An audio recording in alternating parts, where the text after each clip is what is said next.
ก็ยากก็ยากอันนี้นะครับ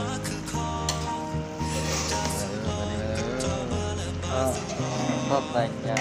แต่งยาวันนี้แต่งยาก็มงชูที่ นี่มันเรืออะไรแล้วกันเนี่ย มงชูที่ ที่คุณโดนเลย ผู้ดอ อันนี้ มงชูที่เนาะ เรื่องอะไรครับไม่ทำ อะไรนะ